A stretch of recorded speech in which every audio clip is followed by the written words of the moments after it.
language. Okay, so first one is the DDL, right? So DDL is data definition language. So by data definition language, it makes clear that with this DDL you define your data. Means in SQL or any other SQL product like SQL Server, Oracle, or MySQL, the data is stored in form of tables. Okay, a relational table. So with DDL statement you can create, alter, drop the database objects. With the create statement you can define new objects. Objects means tables, views, stored procedures, and functions, right? With the alter statement you can modify the definition of an existing object. Like you can modify a table, you can add a new column in a table, you can modify the data type of an existing column, right? Or you can remove the column also with the alter statement.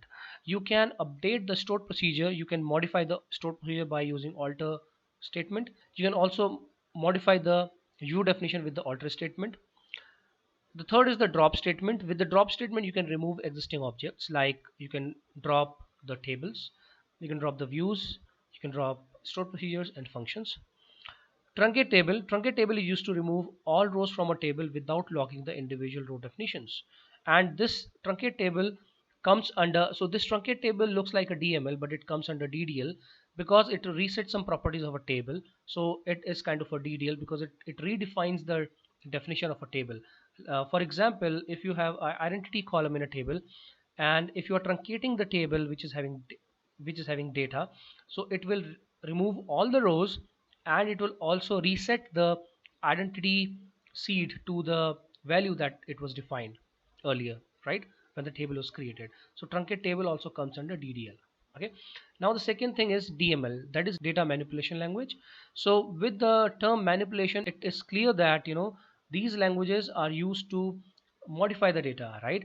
Like the statement used to retrieve, insert, update, remove, and manage data within the database objects, like the select statement. So with the select statement, a lot of people have some confusion regarding this statement, that is select statement a DML? Because with select statement you just retrieve the data, you don't modify the data, you don't insert, and you don't delete the data, right? But is a select a DML?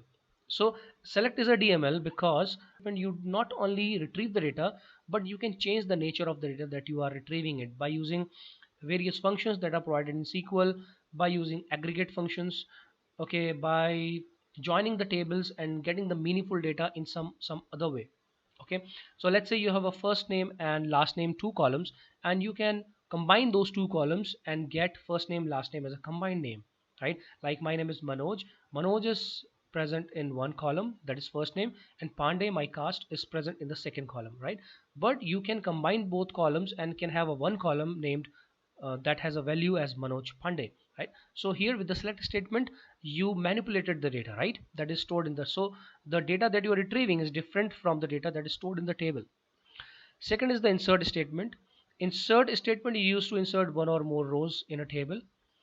The update statement, with update statement you can update the existing data that is present in the table. You can either update a row, or you can either update multiple rows at once. You can also update multiple columns, or you can update single column at once. Okay, any combination of that. The delete statement removes one or more rows from a particular table.